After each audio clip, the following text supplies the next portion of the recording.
Kathy Vick, Deeply Awake, and I've got a good one for you. It's been brewing a while, because I really do want to talk about the dark and the light and its resolution.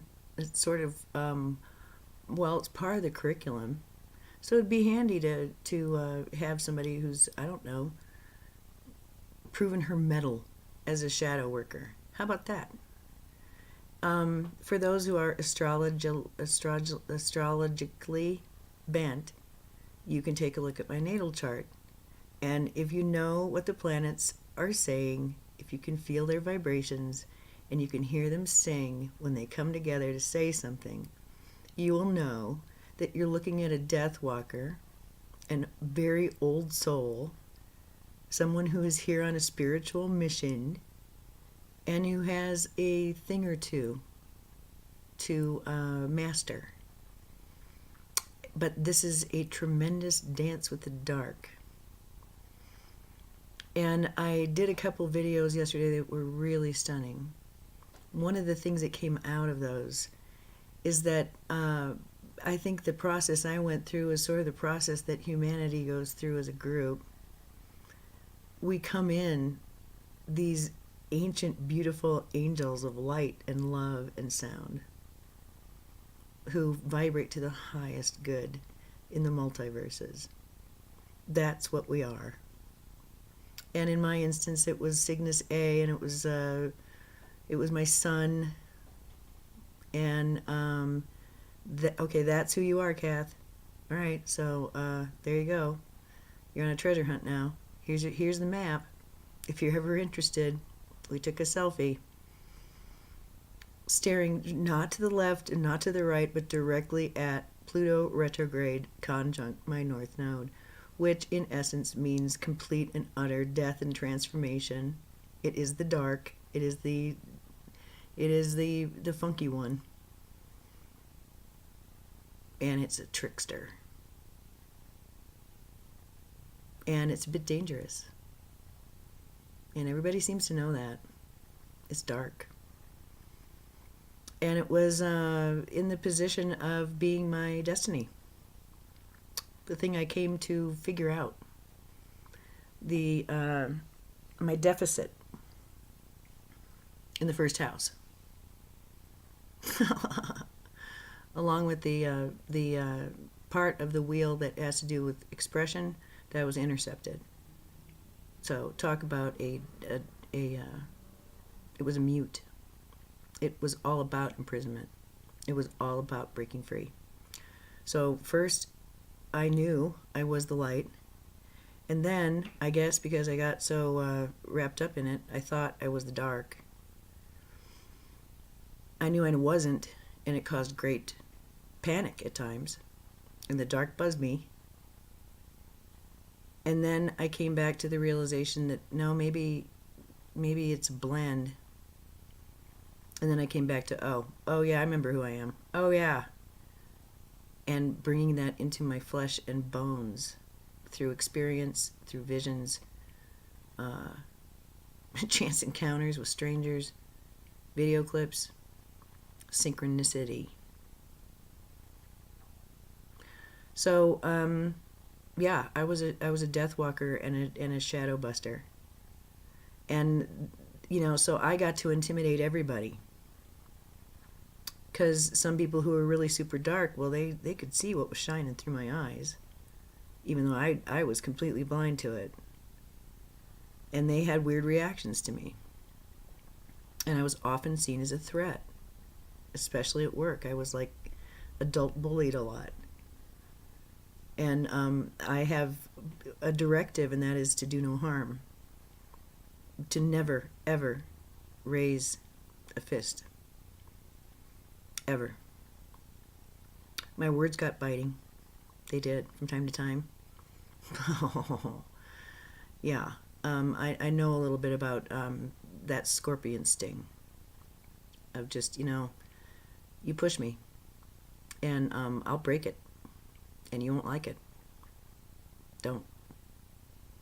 So I know how to handle misbehavior, but I've always handled it with great compassion as a nurse, because it wasn't to my benefit. and it wasn't to anyone's benefit to walk around pissed. So I walked around depressed instead. Whee! But anyway, this has been a really great process because as a result of this, I can take on many, many identities. And I finally, and this is what I want to talk to you about. It is what I see is shadow work. You know, everything is flat. I want to tell you, this is called shadow work under the big tent. So enjoy the parable, okay? And I also want to tell you, point blank, well, I want to tell you one thing. I'm just really super happy that it's summer because now I can wear tank tops. So that's why you're seeing me in this. But I'm just so thrilled, and I love it. I love the sun too. I'm having so much fun with the sun. My goodness. Ooh. Ooh. It's a talking. All the time talking. It's really active right now. And I know we're in the middle of a solar minimum. That sun is like really super happy and really amped up. And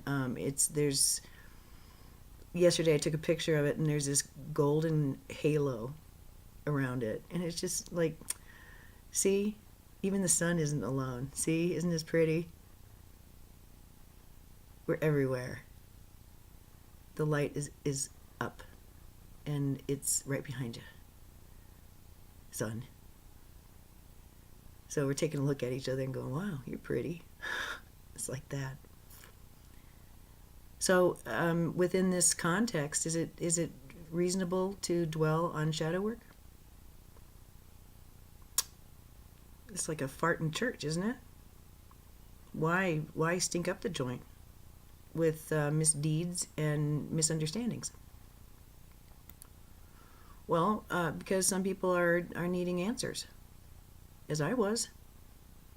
And that's why I really love what I was kind of laughing about it yesterday. You know, how cheeky to like pull the lid down really hard and then do a basically 6 years of what the fuck, what's going on here? What? Not owning any of it. No.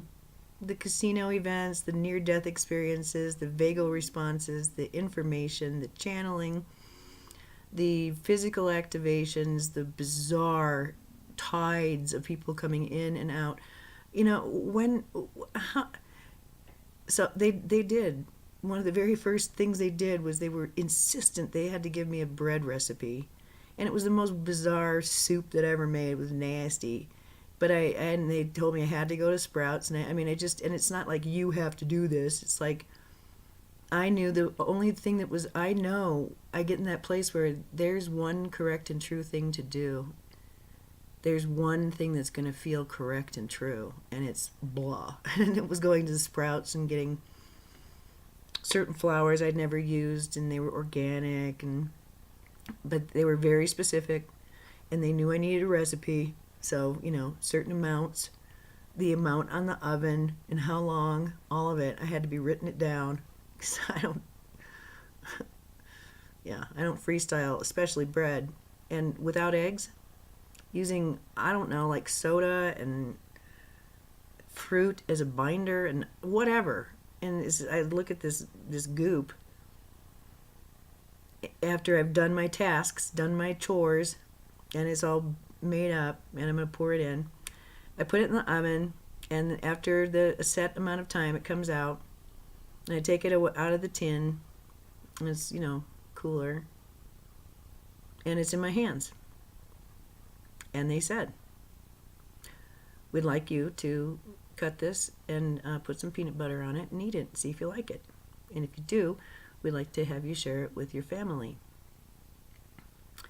And if they want to know what it is, you can tell them it's Saint Germain bread, because that's what it is. Now, and my attention is on the bread again. Now, how much more proof do you need? Well, you know, I've told that story a few times. That was very, very, very early on. That was early. That was when my gut was malfunctioning and I couldn't eat or drink anything anymore. And even water caused physical eruptions and pain. And I had to get really, really conscious about my body. And it was in a few months that I had shed about 100 pounds and my hair had turned curly and I could wear earrings again. It's like, what? Huh? But I made a conscious choice that I'm not going to take steroids and I'm not going to ride the fear bus all the way to infirmity. No. I'm going to see this as an opportunity. My body has taken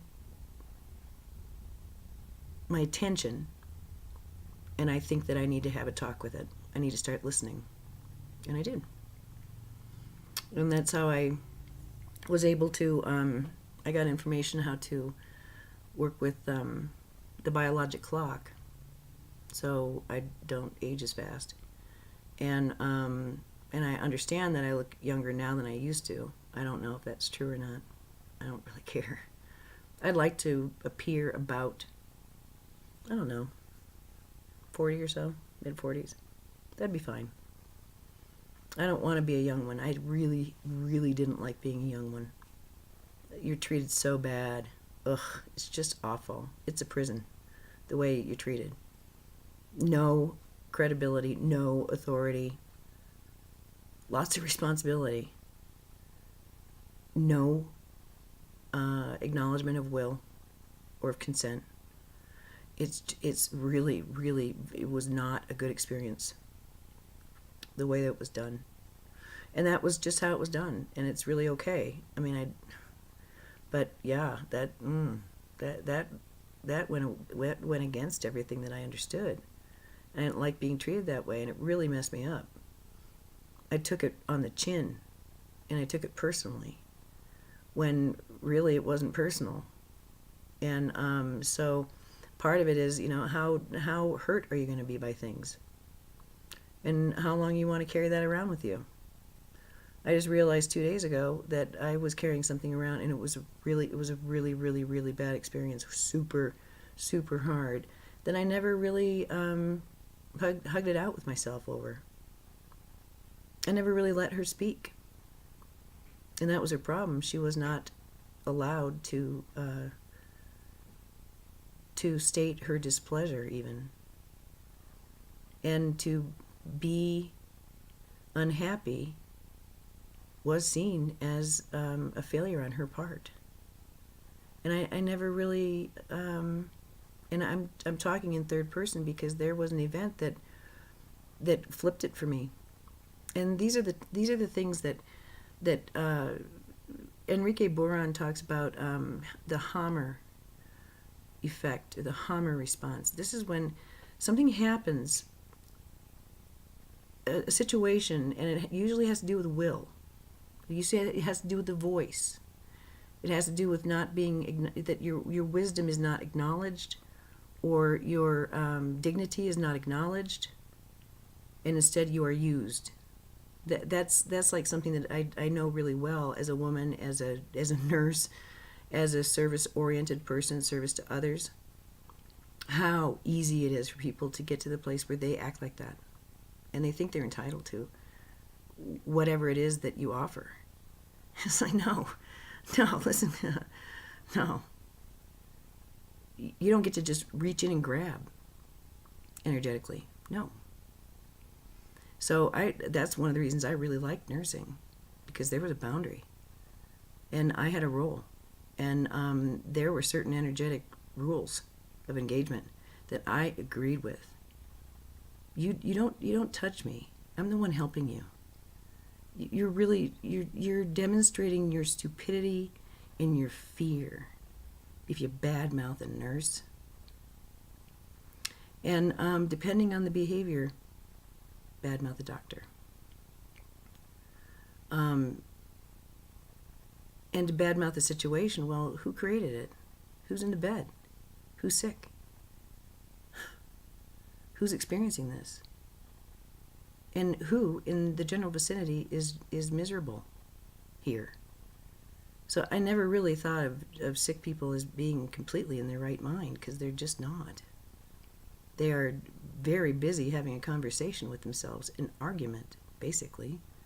Or they are in a position of this, and they have found a way to physically create a sanctuary. They've been hurt. This creates illness. But it's my contention it also creates aberrant behavior and cyclic behavior that is dysfunctional, sometimes not wanted by the individual, and is seen as sabotage. And if this ain't shadow work, I don't know what is. Why can't I get off the dime about this? Why can't I feel happy about this? Why am I not feeling peaceful when I've got everything I want? Why does this keep happening to me? I have enough money and then suddenly there's a bill. Why? What's going on here? And you know, it's the people who can attend to patterns and actually can think a little bit above a straight line who can see that there are patterns in their lives. I mean, if you're not noticing patterns in your life, you're really not benefiting yourself as much as you could just by being aware that there is a rhythm to certain things. Buran was saying that there's something happened. He had a very traumatic event happen to him, very emotional, and these events happen and there's no one to speak to. Where does that energy go of rage and indignation and pain? It goes into the brain and translates as disease or diseased behavior, cyclic karmic behavior. And so the antidote is to review the incident, and you got to drill down to get there, because over time these overlay, and there are multiple patterns of dysfunctionality, but there's only one dysfunction, there's only one event, and a conclusion that's drawn in the moment that is absolutely incorrect on a soul level. And that's what's causing the reverberation, because someone is not acting in accordance with their soul. And it's a soul injury. And these injuries can occur simply because if the circuit of the throat is off or turned down, the energy is not expelled and a harmonic is not created. There is no conclusion or evolution. It just doubles back into the individual. So with this one incident, I looked at it and thought, oh my God, I remember that afternoon. And I'd built up to it. But it was intolerable, what I was being asked to do. And it was expected. And it was cruel. It was mean. It showed me how little I was respected and how much of a slave I was. And how out of joint everything was, and how little agreement I had to any of this. And I couldn't say a word. And as a result, there were certain activities that became enraging. I would get enraged if I even tried to think about doing it. And I'd be hit by this rage, and why would I feel this feeling when I'm contemplating doing my laundry or running the vacuum? Because I always have to battle this just primal rage, and it's like, why? And I do it, but it was hard for me. And then I realized what that feeling is. That standing in front of someone who is absolutely merciless and getting off on it. And you're trapped and you're going down, kid. You're just going down. I hadn't gotten in touch with that that very, very shamanic experience, I'll tell you, when a whole village turns on you, or an entire congregation excommunicates you, that's a feeling that every single expanded star person knows of. If you carry that energy, that happens sometimes because there's a virus that people catch, and they can't see things any other way than what they're telling each other. And you're odd man out, dude. That's how it goes sometimes. You got to pack your bags and leave before they get you. Either you know about that reality or you don't. But that's the reality I've lived in. I'm a shaman. I used to really get pissed off. Everybody treats me like a shaman at the edge of the village. You know, I'm really great to hang out with and recharge. But, you know, hardly anybody asks me out to a movie. And it's true. And that began to change. When I realized, oh yeah, well, it's because I'm kind of weird. And I can kind of off-put people. And I don't mean to do it, but I'm a shaman. So, okay. And, you know, but it took that. And again, it took, who am I? Am I this plain Jane, normal person who has actually gone on to disappoint everybody? Interesting. That's quite a peanut gallery.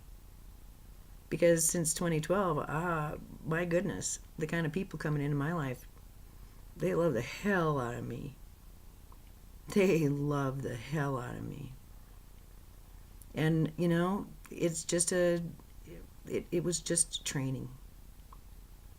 It was my path to be a light in dark places. But the thing is that it's not dark around here. It's only as dark as you want it to be. You're the one who tied the blind around your eyes. The thing is that was, there are some things that can help. They're like antidotal. They're like antidotes, if you know about them. If you find that you are stuck somewhere and you just can't get off, you're doing something that you have considered is self-sabotaging or addictive or whatever. You have an Achilles heel and it bugs you. Well then, that's a koan. Why would that bug you? Some people are just fine with that. And they do really well with it. Why does it bug you? And who's bugged? BT dubs. Where is this discomfort coming from? Who is it coming from? What is that? That's a conversation that begins to occur when you encounter shadow work. Shadow work is paradox work. I'll give you a paradox. It's really fun. It's really, really a good one. I got it this morning. Because money has always been like this. It's many things. But, and I did a treatise on money. Our New Money in 2012 was the first thing I ever wrote. And it was intense. So this is not a summarization of that, but more a refinement of it.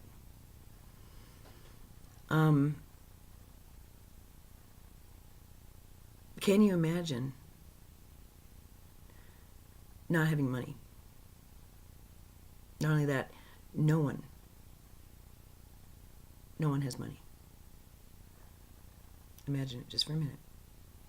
Imagine going to the grocery store after work, and you pick out what it is that you need for yourself and your family, and perhaps for the future, for a special event, or for a charity, or for your office, for your business.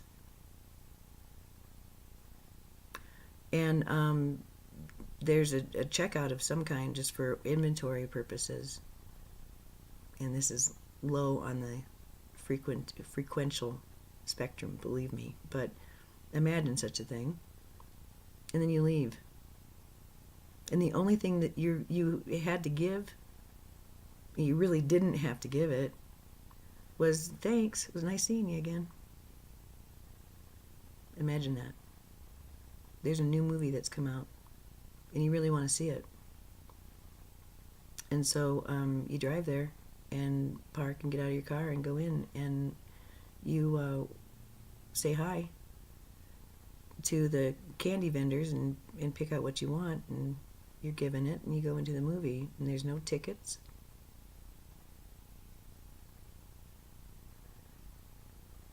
Maybe there's a full meal that you can eat there. You don't have to pay. There's no tipping. And when it's done, maybe you get in your car and it's low on fuel.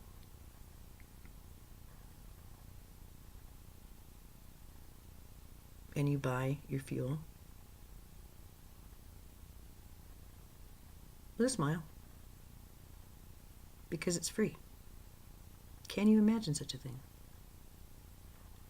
You don't have to go to a park to enjoy an event that's free. Are you aware of how few events there are that are free? Are you aware of what kind of events are free and what kind of events you have to pay for? Become really aware of that money overlay at a certain point. It's kind of fun. But the thing is that money in this culture is freedom. If you have enough money, you can get out of jail. And people who do onerous, wicked things walk free because they are well moneyed. It's freedom. But it's freedom within a system that requires complete and utter buy-in. And it requires the relinquishment of your will. Somehow consent is printed out and stuck in our pockets, and that's how things are measured. The paradox is that have you noticed how rich people hoard? Have you noticed that? They never really have enough. They're always hungry, greedy, consumptive. They are consumptive people. And that's also the culture we live in, a very consumptive one. And you really are kind of going against the grain when you decide that you're not going to consume quite so much. You're a hippie or labeled in some other way as alternative. And if you want to live in a barter place or a commune setting, then it's suspected that you're into weird sex or violence now. But so it's freedom, it's self-determination, it's sovereignty that has been monetized. And if you have enough, you can express your free will, and you can do as you wish. Isn't that the lament of the masses? How few Americans travel anymore? They can't afford it. And I think that's part of that process. And that's kind of dark. Who does that benefit? If you have an inkling to be an artist, to be a painter, and you really want to go to school to learn techniques, but you have to sign that you promise you're going to pay back money to do that. So that's going to require that even though you might be studying something that you can't make money off of because you love it so much, in the end you're going to have to get a job. Or better yet, why not just get rid of that compulsion to create and just produce? for someone else's consumption instead. So money itself is the paradox. It imprisons the people who have the most of it. They are very frightened people, very insecure, very, very controlling. And I think that it's because there is a paradox within the construct. You're already free. We've just agreed that we have to pay for our freedom. But you're already free. And it's that very deep cognitive dissonance that shakes tectonic plates. And I think shadow work really is just needing to see how harmful ignorance is.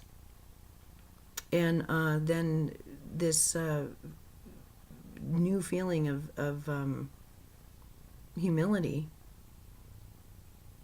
that's a really important aspect to it. I could not have had any of the teaching that I received had I not been absolutely reverent.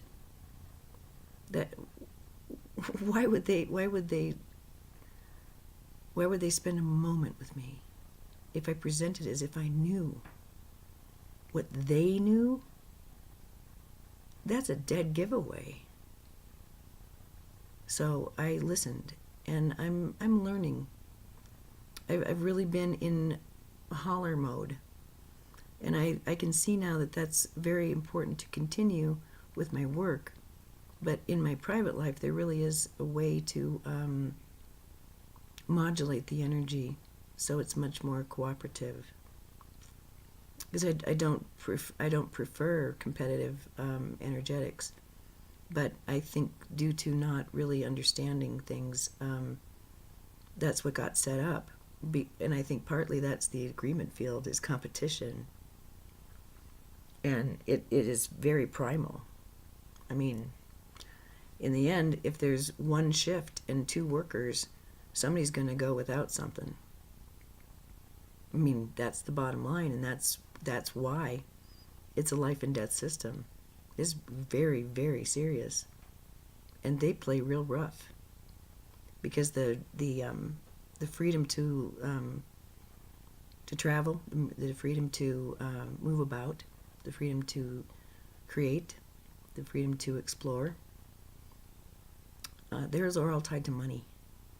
And so that's something that I just, this is precisely why shadow work is, it's helpful to talk about, but I think as a recovered shadow worker, although I was, really grappling some big ones during my Kali time that I recorded in 16 and 17, when I was dealing with different manifestations of the same energy, and rooting it out in myself, and coming to terms with whether I could live with myself if I was so dark. And so I already talked about that process of identity, and of realizing that, no, I just really bought into a system of thought, to a culture, to an agreement. I'm not dumb, and I did the very best I could, given the information I had. But yeah, it's just different. The more you know. Da da da da. So for me, shadow work was all about learning how to love myself. It was it always cracks right open into such profound love for the person I was holding in anger or hatred, for whether that person is a friend, a family member, a lover, or myself. That's the whole point. And the reason I'm coming to you is that I did have one of those experiences, and it was really very, very beautiful and healing and helpful. And I went from justified energetic management to more acceptance and love and brotherhood than I had known in that very, very foundational relationship, there was more. But it's much more complete, much more complete now. It can stand on its own, and I'm not feeding any energy to it anymore. That's sort of been the agreement with this natal chart, and with walking into this with my identity more intact. More. We have amnesia here for a reason. We are in a social network. We are individuated consciousnesses. And so if you hold me in authority or trust, and I tell you about something that's going to happen, then I have set a marker. And depending on how you take that and what your intention is, we're creating something. And I may be very, very, very close, but by sharing it, I'm allowing others to add their intention and energy to it. And this is the question of, when do you start just saying the words and talking about it? When do you start sharing and start building? Once you know who you are. Once you know better how this all fits together. But once you have the intention, you're part of it. You're already part of it. This is a 12th dimensional or density reality, or it has the capability of that. And it's really just a matter of where you set your dial. So the shadow work is a portal. It's also a paradox. Dark is a paradox. Dark is the kind brother who's willing to punch you in the arm to wake you up because you fell into a coma. And you wake up pissed at him. Well, okay. Who fell asleep? Who needed to be woke up? So I think that it's important to be aware that if you are feeling as if reality is kind of slipping and things are somehow more symbolic than they used to be, more meaningful than they used to be, it's because they are. And if you are tickled by dissonance or just unhappy with the way that you behave, that's your clue. That's your work. Because you should be in complete and utter accord with your presentation and with your reality. So if you're arguing with yourself, there's a wobble. If you don't like yourself, if you don't appreciate yourself, and that wobble can be extreme, depending on how much self-hate there is, how much misunderstanding there is, how much hate of others, because denial creates a projection machine. It creates, if you're not willing to admit something, and it's really important, it's part of your nature, then it will be projected, and then you'll get to see. And that's that reflectivity that can get really, really sticky. Because everybody holds a piece of the puzzle, and they're all trying to help you. But reflectivity is a really tricky subject, and you can get lost in who's who. And this is why seeing bigger is really helpful, like with the money thing. If you can see bigger, that it's actually the construct itself is broken. There's another one that really I think is really important about this creation story with this God who created humans in his own image. In his own image. But they're gross and broken, right? And they all know it. And they finally, each one of them, they go back to the Creator God and say, hey, I'm broken. This isn't going very good. I keep misbehaving. And the Creator God says, yeah, I know. And there's only one way to feel better. There's only one way to get whole. You want to know about it? Yeah, I'm in pain over here. Good. Ask me to forgive you. If you really mean it, then you'll be free of the pain. What the fuck? That's a psycho. That's a gaslighter. That is a big creep. Who would believe that story? And who would see that Creator God as anything but a piece of shit? You know, he gets all upset and you guys are gross. Well, they were gross. I mean, the way it's written, it is simply a tale of, oh, look at that. It's a tale of incest and violence and hatred and misunderstanding and miscommunication. Pretty much. Because the premise is incorrect. This premise that we can't handle the idea of we can't even handle a society that's free. We wouldn't know how to behave. We're just creatures. We're just horrible, horrible things. That's what that's saying. And it is when the God gets fed up and says, you know, you guys are so gross, I'm just going to drown you. It's just like kittens in a bathtub. You're gross.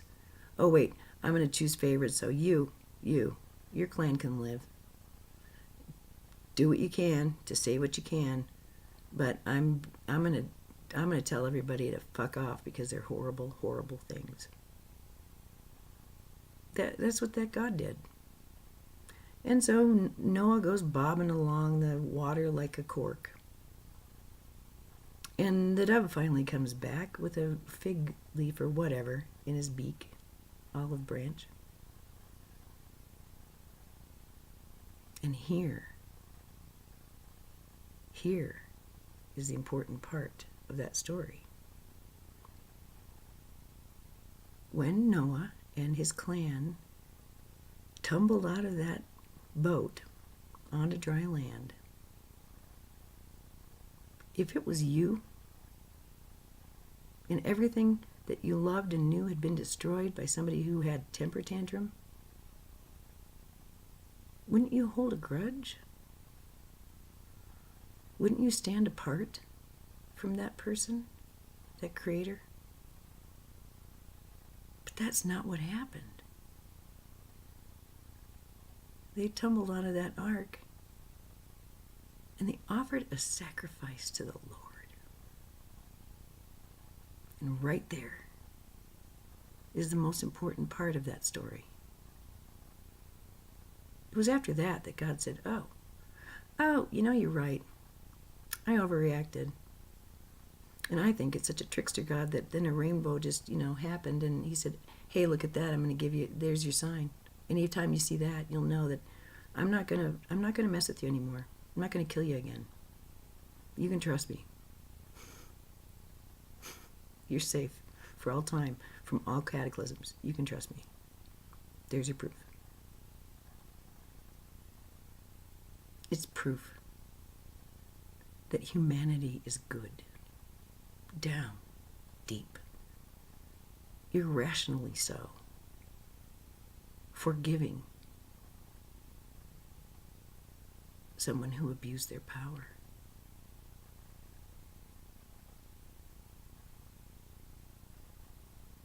And that is a very lovely way of looking at what's going on around here, I think. Just check in. Look at what that authority figure is actually inviting you to do. Is there an invitation to feel like shit about yourself? To not trust your own judgment, to question your value or how good the future is going to be. I think people who steal joy are doing dark work. That's the shadow work. Recovering your own joy, considering it a priority. And so I say a shadow is a shadow because the light is shining. And the shadows can take on the appearance of real things. If the light is bright enough, if the contrast is great enough. But it's a trick of the light. It's a willing participant in a grand fable of individuation, in reunion, in divinity. So shadow work is light work. I do contend that light workers spend so much time in the light because they are in denial of their dark. They can't really stomach the idea that they've got some twistiness still. And if they're part of the system, and especially if they're cashing in, then they have a talk to do with themselves. They've got to get right with this energy, which takes the form of money, which takes the form of many systems, many systems. And, you know, it'll come right up and talk to you directly if you'd like it to. Just to see how you're feeling, see how strong you are. See if it can knock you down. The light attracts the dark, because the dark wishes to become the light. And that's its secret. It doesn't really exist. It's inferred. It's a trick. So that's your shadow work. That's not talking about the archons. But dear one, darling, I am living proof that they exist. And that they can be put in their place. And I'm very glad that I can represent that. I'm very proud of that. I think of all of the things that I've done metaphysically, it's realizing that I am bigger than that energy that twisted me and made me sick so often. And the only reason that they came around was because they were scared of me. So, it really is true. If you feel like you need to do a dance with me, you feel like you need to throw down with me, well, honey, go right ahead. You've already lost. You've just proven to me you don't understand who's in front of you and that there is no fight. So, sure, let's go through the motions. You bet. Let's tango. If that's what you need. But that's what I'm sort of swearing off. Because I don't need to do it anymore. People are waking up. The hand-to-hand combat, there are always going to be people who consistently choose to use the energy of creation for destruction's purpose. That's fine. That's fine. But they'll be left behind. And I'll talk about that later. It really is very transformative, alchemical, and evolutionary thing that we're doing. I didn't really fully comprehend the magnitude of this particular ascension, but I'm beginning to understand it now and what we're actually doing. And it's good. And it is the reason I wanted to talk about this as a shadow work under the big tent is this. When a circus tent is removed from, when a big top is removed from the tractor trailer that hauled it, and it's rolled out. It's flat, and you can't stand under it. You'd be standing under a sheet of canvas, and that would just look ridiculous. And then something happens. 4 large poles are put into position based on geometrics and intention and labor and resources, and one by one the corners are raised, and what was once flat and gray and stiff and bird poop encrusted is now structure. But the thing is, if you were to walk into that big top with just the 4 or even 6 or even 8, consider it a very large Costco sized big top, you'd need a few pegs just to be able to, function underneath it. But still, it would be hard to see in front of you because there's lots of folds of fabric. I mean, it's all connected to the same thing, but there's it's right up in your face. It's just because there's work being done. And if you were to continue to stand under that canvas, pole by pole by pole, you would see that there's a structure being created that you could walk the periphery of within or without. But until the top is raised, until the center point has been elevated, it's not really a functional space. It'd be easy to get lost in, and it'd be hard to know the function of. And it might be fun, and it might smell great, and it might be, really fascinating, but what is it, after all? And it's a before and after moment that is constructed of incremental acts of will. But the top goes up, and all of a sudden, this place can fill with people, with colors and sound, with food. It's really great. And that trapeze act that is so beautifully metaphoric for what physical reality is, that can get underway too. But this isn't an isolated tent. It's in a complex. And I could have probably every wonderful experience that I could possibly want under that big top. There are little areas where I could do anything I wanted, explore anything. But I might get bored. I might want to go look at the moon or the sun. And it's yesterday when I was thinking about this that I remembered a meditation I had. I think it was in 2013, called Circus Tents.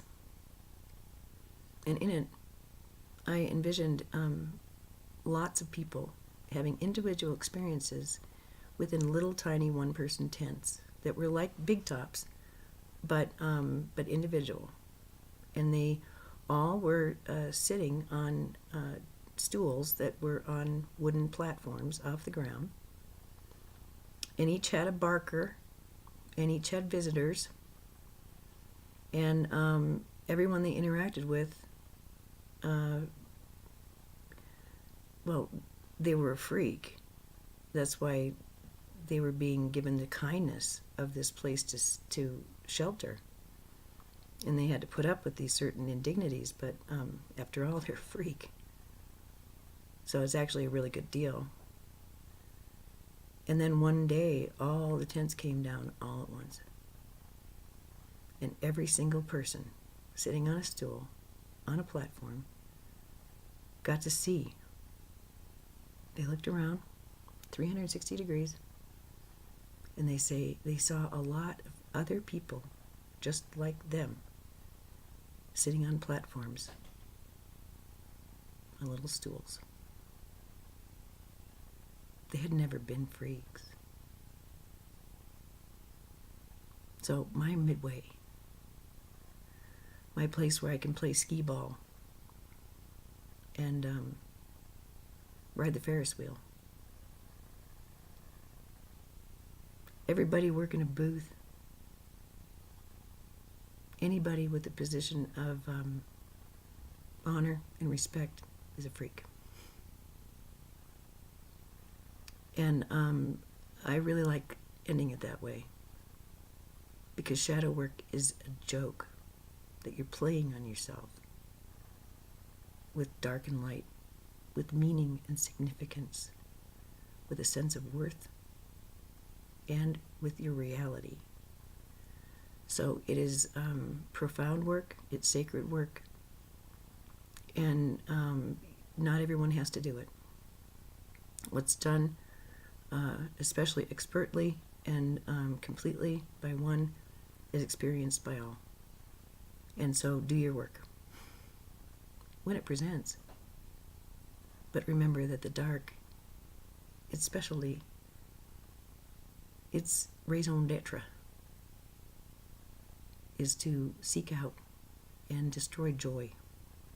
Seek out and destroy the things that you know are home within you.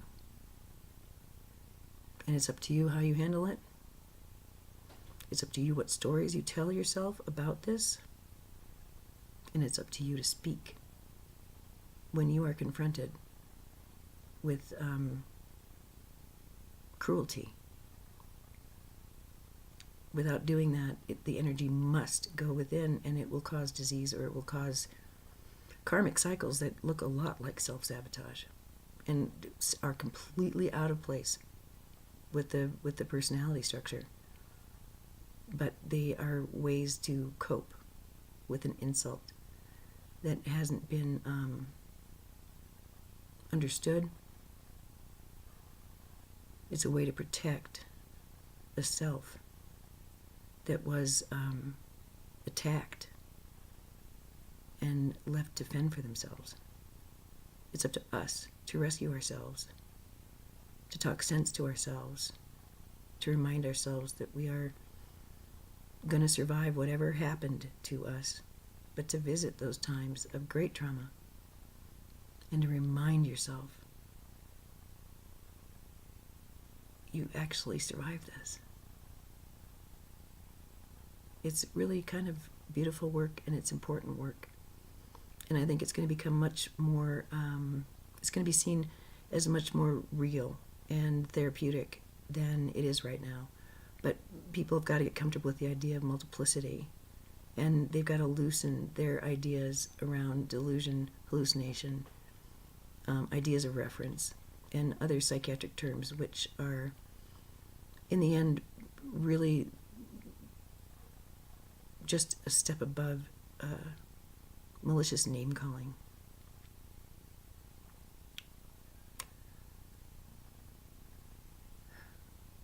The mystic swims in the same water the psychotic drowns in. It's the same water. And we had an eclipse August 21 of last year.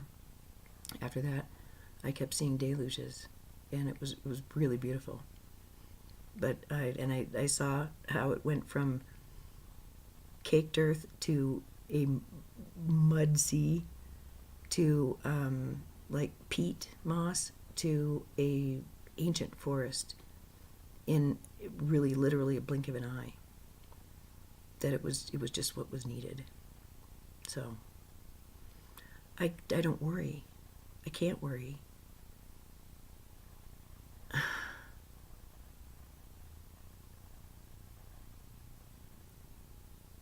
It's not appropriate to the situation. The lights come up. It's just lots of contrast around here, that's all. Enjoy it. You're safe in your home. Say hello.